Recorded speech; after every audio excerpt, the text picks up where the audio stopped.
നോക്കാൻ പോകുന്നത് ബ്ലോക്ക് 3 ആണ്, major periods of literature 2. Okay, block 3ൽ ഫസ്റ്റ് വരുന്ന റൊമാൻറ്റിക് ഏജാണ്. റൊമാൻറ്റിക് പീരീഡ്, അതായത് ഇമാജിനേഷൻ കൂടുതലുള്ള ഒരു കാലഘട്ടമാണ് റൊമാൻറ്റിക് ഏജ് എന്ന് പറയുന്നത്. അതൊക്കെ ഞാൻ ജസ്റ്റ് ഇത് പറഞ്ഞു പോകുന്നുള്ളൂ, ഇമ്പോർട്ടൻ്റ് ആയിട്ടുള്ള കാര്യങ്ങൾ മാത്രം.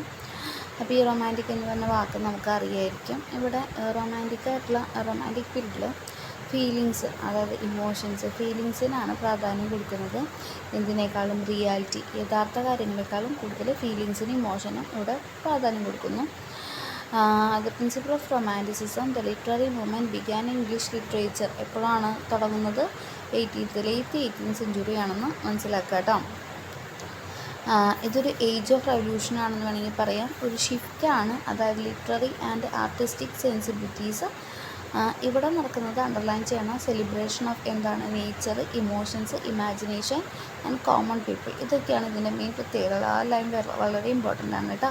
Celebration of nature, emotions, imagination and common people, intensively and unique perspective of individuals. അത് വളരെ വളരെ ഇമ്പോർട്ടൻ്റ് ആണ്. അപ്പോൾ നിയോ ക്ലാസിക്കൽ, തൊട്ട് മുമ്പ് നിയോ ക്ലാസിക്കൽ പീരീഡ് ആയിരുന്നു. അതിന് എതിരായിട്ടാണ് നിയോ ക്ലാസിക്കൽ പീരീഡ് കണ്ടിരുന്നത് മനുഷ്യർ ഒരുപാട് മണ്ടത്തരങ്ങൾ പറ്റുന്നവരാണ്, തെറ്റ് ചെയ്യുന്നവരാണ് എന്നൊക്കെയായിരുന്നു. പിന്നെ rational thinking as superior to feeling or emotion, അതായത് ബുദ്ധിപരമായിട്ടുള്ള ചിന്തയാണ് ഇമോഷനേക്കാളും വലിയൊരു കാര്യം എന്നൊക്കെയാണ് നിയോ ക്ലാസിസം പറഞ്ഞത്. അവർ ക്ലാസിക്കൽ പീരീഡിലെ ഗ്രീക്കിനെയും റോമൻ ടെക്സ്റ്റിനെയും ഫോളോ ചെയ്യുന്നവരാണ് നിയോ ക്ലാസിക്കൽ ആളുകൾ. ഫോം, ഓർഡർ, ഡെക്കോറത്തിനൊക്കെ പ്രാധാന്യം കൊടുത്തു. അപ്പോൾ അവർക്കെതിരായിട്ട് വന്നൊരു മൂവ്മെൻറ്റാണ് റൊമാൻറ്റിക് പീരീഡ് എന്നും കൂടെ മനസ്സിലാക്കണം കേട്ടോ. ഓക്കെ, പിന്നെ ഏജ് ഓഫ് റെവല്യൂഷൻ എന്ന് പറയുന്നുണ്ട്. ആ ഒരു ബോക്സ് വായിച്ചു നോക്കുക. Romantic literature draws in name from romance എന്ന വാക്കിൽ നിന്നാണെന്ന് മനസ്സിലാക്കണം. Dreams and desires prevail over every, നമുക്കുണ്ടാവുന്ന സ്വപ്നങ്ങളും അതുപോലെ തന്നെ ഡ്രീംസും. അപ്പോൾ ആ ലൈൻസും ഭാഗം, ആ ഒരു ടേബിളും വായിച്ചു നോക്കണം കേട്ടോ. എങ്ങനെയാണ് വേർഡ് വന്നത് എന്ന് നോക്കണം. പിന്നെ പീരീഡ്സ്, കുറച്ച് റൈറ്റേഴ്സിൻ്റെ പേരുകളൊക്കെ ലാസ്റ്റ് പാരഗ്രാഫിൽ കൊടുത്തിട്ടുണ്ട്. Some of the most significant names include William Cowper, George Crabbe, William Blake, Thomas Gray, Robert Burns എന്നൊക്കെ. അപ്പോൾ വില്യം ബ്ലേക്കിൻ്റെ ഒരു പോം, ദ ടൈഗർ എന്ന് പറഞ്ഞ പോം തന്നിട്ടുണ്ട്. അത് എക്സാമ്പിളാണ് റൊമാൻറ്റിക് പീരീഡിന്. Tiger tiger burning bright in forest of night, what immortal hand or eye would frame the fearful symmetry. ആ ഒരു ഇത് കേട്ടോ.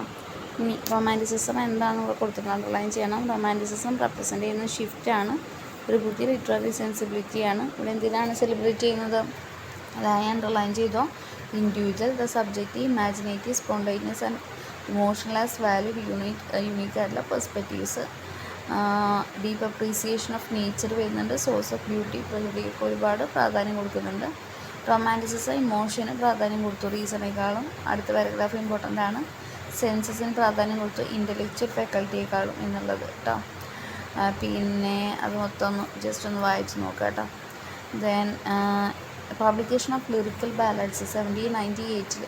അപ്പോഴാണ് ശരിക്കും പറഞ്ഞാൽ ഈ ഒരു റൊമാൻറ്റിക് പീരീഡ് സ്റ്റാർട്ട് ചെയ്തെന്ന് വേണമെങ്കിൽ പറയാം. ലിറിക്കൽ ബാലഡ്സ് എന്ന് പറഞ്ഞൊരു പോയത്തിൻ്റെ കളക്ഷനാണ്. റിട്ടൺ ബൈ ആദ്യം 2 പേരാണ്, വില്യം വേഴ്സ്വർത്തും സാമർ ടൈലർ കോളേജ് റിച്ചും ആണെന്ന് വേണമെങ്കിൽ പറയാം.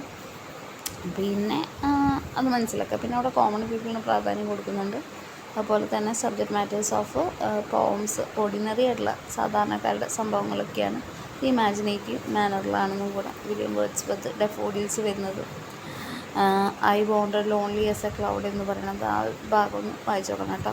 ഇനി ഇതിൽ വരുന്നത് നമ്മൾ പറഞ്ഞു റൊമാൻറ്റിക് പീരീഡ് എന്ന് പറഞ്ഞ റിയാക്ഷനാണ്. എന്തിനെതിരെ? നിയോ ക്ലാസിക്കത്തിനെതിരെ എന്ന് പറയാം. അതിന് ഇഡ്യൂമിയോൺ എന്ന് പറഞ്ഞ പോം നമ്മൾ ഓൾറെഡി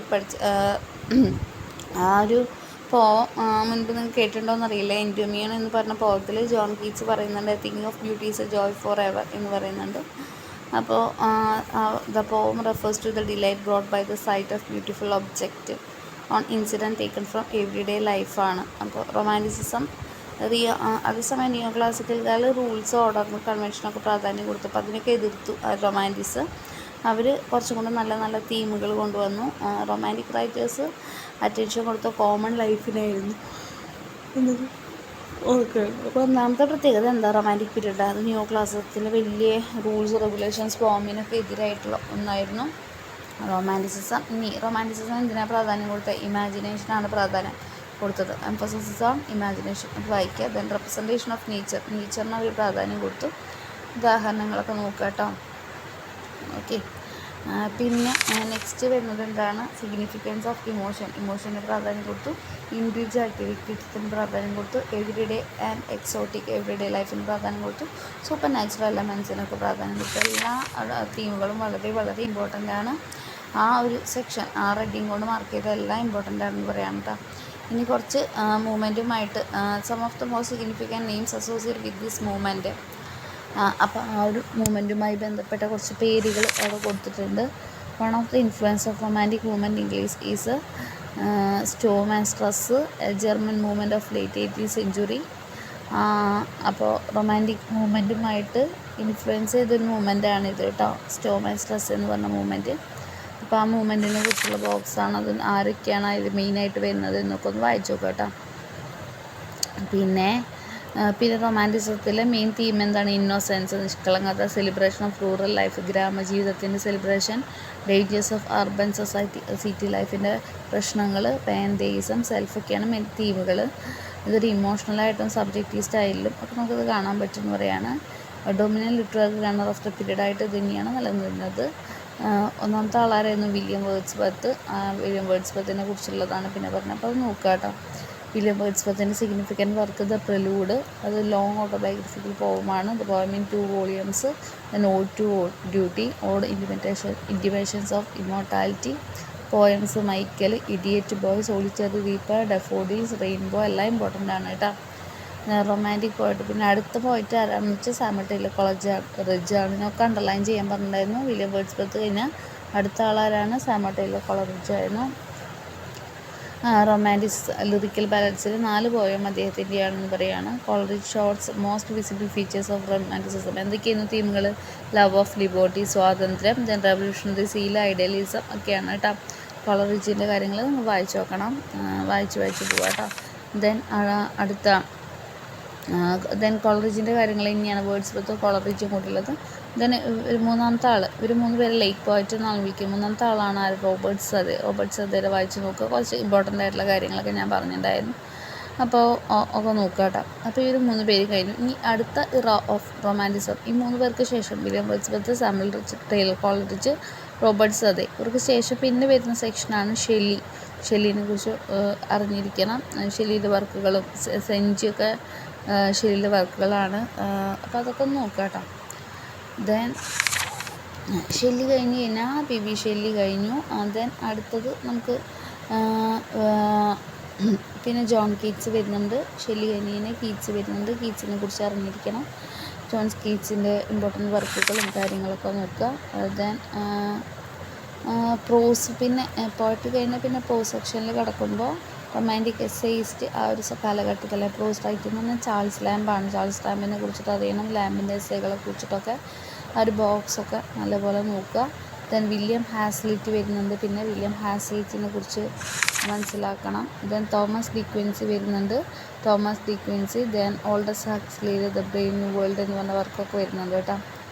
ദെൻ ഗോത്തിക് നോവൽസിനെ കുറിച്ചുകൂടെ പറയുന്നുണ്ട്. അതൊരു സെറ്റ് ഇൻ ഡാർക്ക് ഗ്ലൂമി കാസ്റ്റിൽ ഭയപ്പെടുത്തുന്ന ഗോത്തിക് നോവൽസിനെ കുറിച്ചിട്ട്. പിന്നെ ഗോത്തിക് നോവൽസ് ആ കാലഘട്ടത്തിൽ ഇനിയാണ് റൊമാൻറ്റിക് പീരീഡിൽ. അതിന് കുറച്ച് എക്സാമ്പിൾസൊക്കെ പഠിക്കുക. അതിൽ ദെൻ ജെയിൻ ഓസ്റ്റനെ കുറിച്ചിട്ട് പറയുന്നുണ്ട്. ജെയിൻ ഓസ്റ്റനെ കുറിച്ച് അറിഞ്ഞിരിക്കണം. ദെൻ ജെയിൻ ഓസ്റ്റന് ശേഷം പിന്നെ ചെറിയ റൈറ്റേഴ്സൊക്കെ വാൾട്ടർ സ്കോട്ടൊക്കെ വരുന്നുണ്ട്. ചെറിയ റൈറ്റേഴ്സിനെ കുറിച്ചൊക്കെ നമുക്ക് അറിഞ്ഞിരിക്കണം കേട്ടോ. പിന്നെ ഇതിൻ്റെ റീക്യാപ്പ് നോക്കുമ്പോൾ റീക്യാപ്പ് പഠിച്ചാൽ തന്നെ നമുക്കൊരു വിധം കിട്ടും. റൊമാൻറ്റിസിസം എന്താണ് സെലിബ്രേറ്റ് ചെയ്യുന്നത്? നേച്ചർ, പ്രകൃതി, ഇമോഷൻ, ഇമാജിനേഷൻ, കോമൺ പീപ്പിൾ. ഇത് തന്നെയാണ് റൊമാൻറ്റിസിസത്തിൻ്റെ തീം.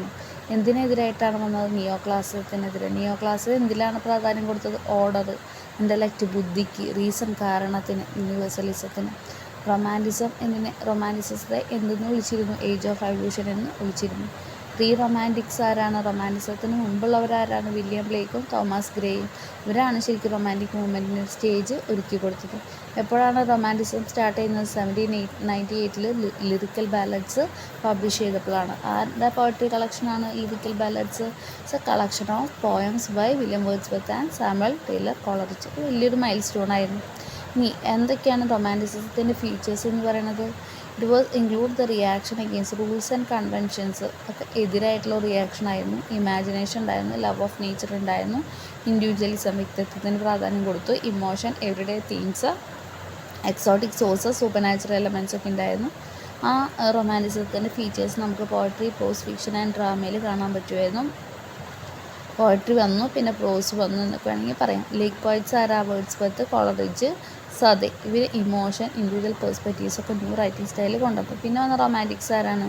Shelly, Keats, Byron. അവരും റൊമാൻറ്റിക് ക്യാരക്ടേഴ്സ് കണ്ടിന്യൂ ചെയ്തു. പിന്നെ ലെയ് ഹണ്ട്, പിന്നെ മറ്റ് മൈനർ പോയിറ്റ്സ് വരുന്നുണ്ട്. പിന്നെ റൊമാൻറ്റിക് കാലഘട്ടത്തിലെ മെയിൻ ആയിട്ടുള്ള 3 പ്രോസ് റൈറ്റേഴ്സ് ആരാ? Charles Lamb, Hazlitt, De Quincey. പിന്നെ പ്രൊമിനൻ്റ് നോവലിസ്റ്റ് ഓഫ് ടൈം ആരാ? ജെയിൻ ഓസ്റ്റൻ, വാൾട്ടർ സ്കോട്ട് ഉണ്ട്. ഒരു ഹിസ്റ്റോറിക്കൽ ഫിക്ഷൻ, ഡൊമസ്റ്റിക് ഫിക്ഷനൊക്കെ ചെയ്തു. പിന്നെ വരുന്ന മറ്റ് മൈനർ നോവലിസ്റ്റുകൾ, സിഗ്നിഫിക്കൻറ്റ് ഡ്രാമാറ്റിക് വർക്കുകൾ, ഡ്രാമ ഏതൊക്കെയാണ് ആ കാലഘട്ടത്തിലെ ക്ലോസറ്റ് ഡ്രാമ, അപ്പോൾ അതൊക്കെ ഒന്ന് നോക്കുക കേട്ടോ. പിന്നെ ക്വസ്റ്റ്യൻ ആൻസേഴ്സ് ഞാൻ സെൻഡ് ചെയ്ത് തരാം.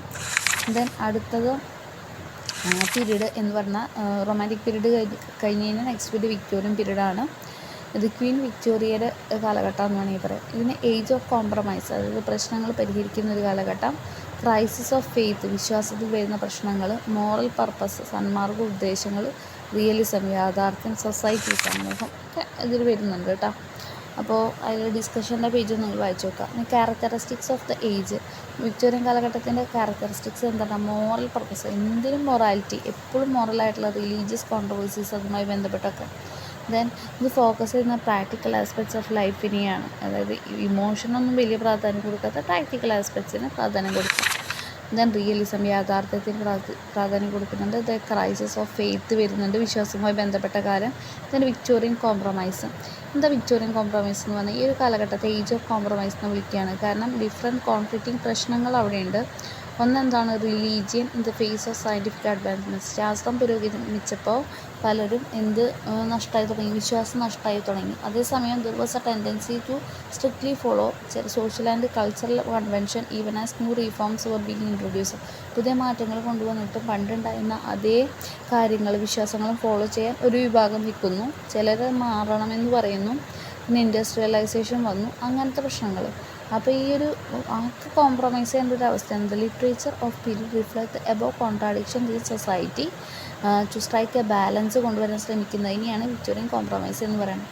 ഈ ഒരു കാലഘട്ടത്തെ അനലൈസ് ചെയ്യുമ്പോൾ important aspects of Victorian society എന്താണ് അണ്ടർലൈൻ ചെയ്യാം? The view of gender, the social role of. ഈ വിക്ടോറിയൻ കാലഘട്ടം പുരുഷന്മാർ ഇന്നതാ ചെയ്യാൻ പാടുള്ളൂ, സ്ത്രീകൾ ഇന്നതാ ചെയ്യാൻ പാടുള്ളൂ എന്ന് പറഞ്ഞിട്ട് അങ്ങോട്ടും ഇങ്ങോട്ടും അവർക്ക് ഒരു റോൾ കൊടുത്തു. അത് ഈ ഒരു കാലഘട്ടത്തിലാണ് കേട്ടോ. വിമൻ എന്താണ്? വിമൻ ആർ നോട്ട് കൺസിഡർ, അതായത് പുരുഷൻ്റെ അത്ര പ്രാധാന്യം ഇവർ സ്ത്രീക്ക് കൊടുത്തില്ല. അവർക്ക് വീട്ടിലെ പണികളും സെലിബ്രേഷൻ ആസ് മദേഴ്സ്, അമ്മയും ഭാര്യയുമായിട്ടൊക്കെ ഗുഡ് മാരേജ്, നല്ല വിവാഹം ചെയ്യുക, വീട്ടിലെ പണികളൊക്കെ ചെയ്യുക, കുട്ടികളെ വളർത്തുക, ആ ഒരു ഇതൊക്കെയെന്ന് പറയണം വേസ്. നെക്സ്റ്റ് പാരഗ്രാഫ് ഇമ്പോർട്ടൻ്റ് ആണ്. എന്താണ് കണ്ടൻറ്റ് ബുക്ക് എന്നുള്ളതുണ്ട്. ഒരു സ്ത്രീക്ക് കൊടുക്കുന്ന ബുക്കാണ്, എങ്ങനെ നല്ലൊരു ഭാര്യയാണ്, എന്തൊക്കെ ചെയ്യണം എന്നുള്ളതാണ് കണ്ടൻറ്റ് ബുക്ക് കേട്ടോ. അതൊക്കെ എന്താണ് പിന്നെയൊക്കെ ഞാൻ ക്ലാസ്സിൽ പറഞ്ഞിട്ടുണ്ട്, അതൊക്കെ മനസ്സിലാക്കണം കേട്ടോ. ദെൻ പോയട്രി, ആ ഒരു first paragraph second paragraph important ആണ്. ദെൻ ആ ഫസ്റ്റ് റൈറ്റർ വരുന്നത് ആ ഒരു കാലഘട്ടത്തിൽ ആരാണ്? ലോർഡ് ടെന്നീസൺ ആണ്. ടെന്നീസണിൻ്റെ സ്റ്റൈലും കാര്യങ്ങളൊക്കെ വരുന്നുണ്ട്. പിന്നെ ആരാണ് വരുന്നത്? റോബർട്ട് ബ്രൗണിംഗ് ആണ് പിന്നെ വരുന്നത്. റോബർട്ട് ബ്രൗണിങ്ങിൻ്റെ കാര്യങ്ങൾ പഠിച്ചു നോക്കുക. ബ്രൗണിങ്ങിൻ്റെ ലാസ്റ്റ് ഡച്ചസ് ഒക്കെ ഇമ്പോർട്ടൻ്റ് ആണ്. മറ്റാരാണ്? മാത്യു ആർനോൾഡാണ്, അത് നോക്കുക. ആർനോൾഡിൻ്റെ കാര്യങ്ങളും ആർനോൾഡിൻ്റെ വർക്കുകളൊക്കെ വരുന്നുണ്ട്. പിന്നെ മോസ്റ്റ് പ്രൊമിനൻ്റ് ആയിട്ടുള്ള പ്രീ റാഫേൽ പോയറ്റ്സ് വരുന്നുണ്ട് ഇവിടെ. Dante Gabriel Rossetti, William Morris, Algernon Charles Swinburne ഒക്കെ. ദെൻ വില്യം മോറിസിനെ കുറിച്ചിട്ട് പറയുന്നുണ്ട്. ദെൻ വിക്ടോറിയൻ നോവൽ കടന്നു വരുന്നുണ്ട്. അപ്പോൾ ഇതിങ്ങനെ വായിക്കുക കേട്ടോ. വില്യം മാക്പീസ് താക്കറെ വരുന്നുണ്ട്, താക്കറയുടെ കാര്യങ്ങൾ പറയുന്നുണ്ട്. Then Thomas Hardy, very very important, Thomas Hardy വരുന്നുണ്ട്. ബ്രോണ്ടി സിസ്റ്റേഴ്സ് ആയിട്ടുള്ള Charlotte Bronte, Emily Bronte, Anne Bronte അവർ വരുന്നുണ്ട്. ആൻ്റണി ത്രോലോപ്പി വരുന്നുണ്ട്. ലോയിസ് സ്റ്റീഫൻസൺ വരുന്നുണ്ട്. റൂഡിയാർഡ് കിപ്ലിംഗ് വരുന്നുണ്ട്. ദെൻ വിക്ടോറിയൻ പ്രോസിൻ്റെ പ്രത്യേകത എന്താ? മെയിൻ ഫീച്ചേഴ്സ് ഓഫ് ഏജ് ഉണ്ടായിരുന്നു വിക്ടോറിയൻ പ്രോസിലായിരുന്നു. എന്തൊക്കെയാണ്? Moralism, realism, shift towards empiricism ഒക്കെ പീരീഡ്. അപ്പോൾ മെയിൻ പ്രോസ് റൈറ്റർ ആരായിരുന്നു? തോമസ് കെരിയൽ ആയിരുന്നു. മറ്റൊരു ഇമ്പോർട്ടൻറ്റ് നെയിം ലിറ്ററേച്ചർ ആരാ? ജോൺ റസ്കിൻ ആയിരുന്നു. പിന്നെ ടു അതർ റൈറ്റേഴ്സ് ഓഫ് ഒരു ലോട്ട് തോമസ് ബാബിങ്ടൺ മൈക്കോളെ, മാത്യു ആൾനോഡ്. ഇത് രണ്ടും ഇമ്പോർട്ടൻ്റ് ആണ് കേട്ടോ. പിന്നെ മാത്യു ആൾനോഡിൻ്റെ വർക്കുകളും കാര്യങ്ങളൊക്കെ അതർ റൈറ്റേഴ്സ് ആരാണ്? J.A. Symonds, Walter Pater, Oliver Wendell Holmes, T.H. Huxley ഒക്കെ ഉണ്ടായിരുന്നു. ഇതൊരു ഷിഫ്റ്റ് ഉണ്ടാക്കി ഫീൽഡ് ഓഫ് ഡ്രാമയിൽ നിന്നും റൊമാൻറ്റിക് സ്റ്റൈലുകളിൽ നിന്നും ഡ്രാമ കുറച്ചും കൂടെ യാഥാർത്ഥ്യത്തിലേക്ക് എത്തിയത് വിക്ടോറിയൻ കാലഘട്ടത്തിലാണ് കേട്ടോ. ഇനി ഡ്രാമയെ കുറിച്ച് നോക്കുമ്പോൾ ആദ്യം വരുന്ന പേര് ആരാണ്? ഓസ്കാർ വൈൽഡാണ്. ഓസ്കാർ വൈൽഡിൻ്റെ വർക്കുകളും കാര്യങ്ങളൊക്കെ നിങ്ങൾക്ക് അറിഞ്ഞിരിക്കണം. ഡ്രാമ കുറച്ച് ഇമ്പോർട്ടൻറ്റ് ഡ്രാമകളുടെ പേരൊക്കെ ദെൻ ഓർദർ വിങ് പിനാരോ വരുന്നുണ്ട്. പിന്നെ അത്ര കാര്യങ്ങൾ നോക്കുക. അപ്പോൾ ഇതിൻ്റെ റീക്യാപ്പ് നോക്കുമ്പോൾ വിക്ടോറിയൻ ഇറ ഓഫ് ഇംഗ്ലണ്ട് ആരുടെ കീഴിലായിരുന്നു? ഞാൻ നേരത്തെ പറഞ്ഞ പോലെ ക്വീൻ വിക്ടോറിയയുടെ കീഴിൽ 1832 1900s. സോഷ്യൽ ബാക്ക്ഗ്രൗണ്ട് ശാസ്ത്രീയമായ ഒരുപാട് പുരോഗതി ഉണ്ടായി, സാമ്പത്തികമായ പുരോഗതി ഉണ്ടായി, ആളുകൾ കൂടുതൽ വായിക്കാൻ സാക്ഷരത കൂടി, ലിറ്ററസി റേറ്റ് കൂടി, പൊളിറ്റിക്കൽ പവർ വന്നു, രാഷ്ട്രീയ പവർ, മിഡിൽ ക്ലാസ് പീപ്പിൾ വന്നു, ഡാർവിനിസം അതായത് മനുഷ്യൻ എങ്ങനെ ഉണ്ടായി, പരിണാമ സിദ്ധാന്തമൊക്കെ വന്നു. അപ്പോൾ ആളുകൾ ചിന്തിക്കാൻ തുടങ്ങി. അപ്പോൾ ആളുകളുടെ മതപരമായ വിശ്വാസങ്ങൾ കുറഞ്ഞു വന്നു. അപ്പോൾ അതൊക്കെ ഇനിയാണ് തീമായിട്ട് ലിറ്ററേച്ചറിൽ ഉണ്ടായിരുന്നത്. Different factors created increase in readership. ആളുകൾ കൂടുതൽ ബുക്കുകൾ വായിക്കാൻ തുടങ്ങി പല കാരണങ്ങൾ കൊണ്ട്. അപ്പം പിന്നെ ഈ ഒരു കാലഘട്ടത്തിൽ റൊമാൻറ്റിക് ലിറ്ററേച്ചറിൽ നിന്നുള്ള ഷിഫ്റ്റ് വന്നു.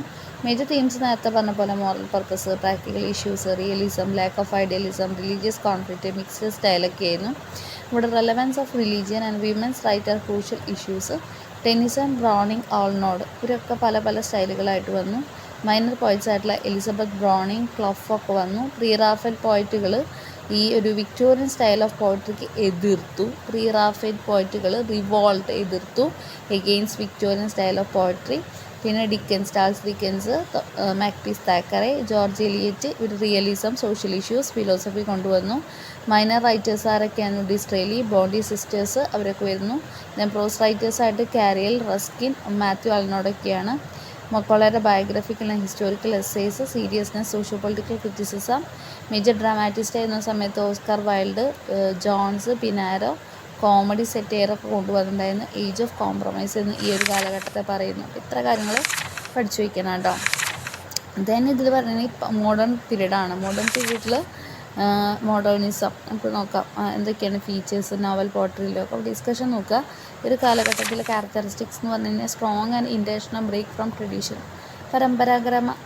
എന്താ പറയുക, പാരമ്പര്യത്തിൽ നിന്നുള്ളൊരു വലിയ മാറ്റം. ന്യൂ എംഫസസിസ് ഓൺ സബ്ജക്റ്റിവിറ്റിക്ക് പ്രാധാന്യം കൊടുക്കുകയാണ്. Rejection of objectivity.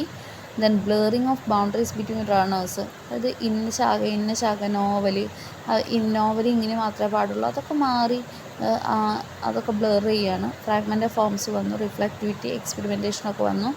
Key authors ഏതൊക്കെയാണെന്ന് നമുക്ക് നോക്കാം. മെയിൻ റൈറ്റേഴ്സ് ഏതൊക്കെ, പല പല തീമുകൾ വന്നു. സിംബോളിസം വന്നു, ഇമാജിസം വന്നു, സ്ട്രീം ഓഫ് കോൺഷ്യസ് വന്നു. ഇതൊക്കെ ഒരു കാലഘട്ടമാണ് കേട്ടോ. അപ്പോൾ നിങ്ങളിത് വായിച്ചു പോകണം. പിന്നെ എല്ലാ ഇതും ഇമ്പോർട്ടൻ്റ് ആണ്. നോവൽ വന്നു, നോവലിൻ്റെ പ്രത്യേകതകൾ നോക്കണം. വർക്കുകൾ വരുന്നുണ്ട്. Most significant work include first വരുന്നത് ജോസഫ് കോൺറാഡാണ്. Joseph Conrad. Then D.H. Lawrence വരുന്നുണ്ട്. ജെയിംസ് ജോയ്സിൻ്റെ നോവൽസ്. 3 നോവലിസ്റ്റ്, ഇമ്പോർട്ടൻറ്റ് നോവലിസ്റ്റുകളാണ് നമ്മളിതൊക്കെ പറഞ്ഞത്. ജെയിംസ് ജോയ്സ് കഴിഞ്ഞു. പിന്നെ മറ്റൊരാളായിരുന്നു വിർജീനിയ വുൾഫ് അവരുടെ. Then Bloomsbury group. Then E.M. ഫോസ്റ്ററിനെ കുറിച്ചിട്ട് അറിഞ്ഞിരിക്കണം. പിന്നെയും ഉണ്ടായിരുന്നു ഒരുപാട് നോവലിസ്റ്റുകൾ, അവരുടെ പേരുകൾ പറയുന്നുണ്ട്. പിന്നെ ഡൊറോത്തി റിച്ചാർഡ്സൺ, ലേവീസ്, ആ പേരുകളൊക്കെ നോക്കുക കേട്ടോ. ദെൻ പോയട്രി വരുന്നുണ്ട്. പോയിറ്റ്സ് ആയിട്ടുള്ള റോബർട്ട് ബ്രിഡ്ജസിനെ കുറിച്ച് വരുന്നുണ്ട്. സെക്കൻഡ് ഗ്രൂപ്പ് ട്രെഞ്ച് പോയിറ്റ്സ് എന്ന് പറയുന്നുണ്ട്. പിന്നെ Yeats, few poets, T.S. Eliot പോലെയുള്ള വെരി ഗ്രേറ്റ് പോയിറ്റ്സ് വരുന്നുണ്ട്. T.S. എലിയറ്റിൻ്റെ വർക്കുകൾ വെരി ഇമ്പോർട്ടൻ്റ് ഇതിലുണ്ട്. ദെൻ സ്റ്റീഫൻ പെൻഡർ വരുന്നുണ്ട്. പൈലോൺ പോയിറ്റ്സ് അതാരാണ്? ഓഡൻ ഗ്രൂപ്പ് ഒക്കെ വരുന്നുണ്ട്. പോയിറ്റ്സ് ഏതൊക്കെയാണെന്ന് നോക്കണം. ദെൻ ആ ബോക്സ് നോക്കുക. മൂവ്മെൻറ്റ് പോയട്രി വരുന്നുണ്ട്. ആ മൂവ്മെൻറ്റ് പോയട്രിയിൽ ഫസ്റ്റ് പ്രൊമിനൻ്റ് ആയിട്ടുള്ള പോയിറ്റാണ് ആര്? സിഗ്നിഫിക്കൻറ്റ് പോയിറ്റ്സ് ആർ മൂവ്മെൻറ്റ് പോയിറ്റ്സിൽ ഫസ്റ്റ് വണ്ണാണ് Philip Larkin. Then Ted Hughes വരുന്നുണ്ട്. George Bernard Shaw. അതൊക്കെ നോക്കണം കേട്ടോ. മറ്റ് ബെർട്ടോൾഡ് ബ്രെച്ച് വാർ പോയിറ്റ് പോലെയുള്ള പോയിറ്റിനെ കുറിച്ചൊക്കെ എല്ലാ പേജും ഇമ്പോർട്ടൻ്റ് ആണ്, വായിച്ച് നോക്കുക. ദെൻ ഇതിൻ്റെ റീക്യാപ്പ് നോക്കുമ്പോൾ മോഡേൺ പീരീഡ് ഇൻ ലിറ്ററേച്ചർ എപ്പോഴായിരുന്നു? 1910 to 1950s ആയിരുന്നു. ഇത് first world war, second world war അതിനെതിരെ ഒരു റെസ്പോൺസാണ്. ലിറ്റററി സ്റ്റൈലിലും തീമിലും ഫോമിലൊക്കെ വലിയൊരു മാറ്റം ഉണ്ടായി. ഏറ്റവും വലിയൊരു ഏരിയ ആയിട്ട് നോവൽ വന്നു. ട്രഡീഷനും എക്സ്പെരിമെൻറ്റേഷനും ഒക്കെ റിജക്റ്റ് ചെയ്തു. ഒബ്ജക്റ്റിവിറ്റി ഇല്ല, ഇൻഡിവിജ്വൽ പെർസ്പെക്റ്റീവ്സ് മാത്രം. Impressionism, imagism, symbolism, stream of conscious, ഇതൊക്കെ എന്താണെന്ന് നിങ്ങൾ പഠിക്കണം. പിന്നെ ജെയിംസ് ജോയ്സിയുടെ എക്സ്പെരിമെൻ്റൽ നോവൽസ്, ജോസഫ് കോൺറാഡിൻ്റെ, DH ലോറൻസിൻ്റെ, ജെയിംസ് ജോയ്സിയുടെ, വിർജീനിയ വുൾഫിൻ്റെ ഒക്കെ നോവൽസ് വന്നു. Transitional poetry of Hopkins. Poets ആരാണ്? മെയിനായിട്ട് Hopkins, Bridges, Georgians, trench poets ഒക്കെ വന്നു. Then modern poetry of Yeats, WB Yeats, TS Eliot ഒക്കെ വന്നു. തീം സ്റ്റൈലൊക്കെ മാറി. മോഡേൺ ഡ്രാമ ഷേപ്പ് ചെയ്തു. മോഡേൺ ഡ്രാമയിൽ വരുന്നത് ആരാ? ബെർണാഡ് ഷോ ആണ്. അങ്ങനെ സെൽറ്റിക് റിവൈവൽ തിയേറ്ററിൽ വന്നു സിഞ്ചിൻ്റെ കീഴിൽ. Modern drama discussed. എന്താ ഡിസ്കസ് ചെയ്തത്? Meaninglessness of existence in Beckett and Ionesco, അതായത് എപ്പിസോഡ് തിയേറ്റർ പോലുള്ള കാര്യങ്ങളൊക്കെ വന്നു. ഓക്കെ, അപ്പോൾ ക്വസ്റ്റ്യൻ ആൻസേഴ്സൊക്കെ നോക്കുക കേട്ടോ. ദെൻ പോസ്റ്റ് മോഡേൺ പീരീഡ് ആണ്, അപ്പോൾ അടുത്ത ക്ലാസ്സിൽ പറയാം. Okay, thank you.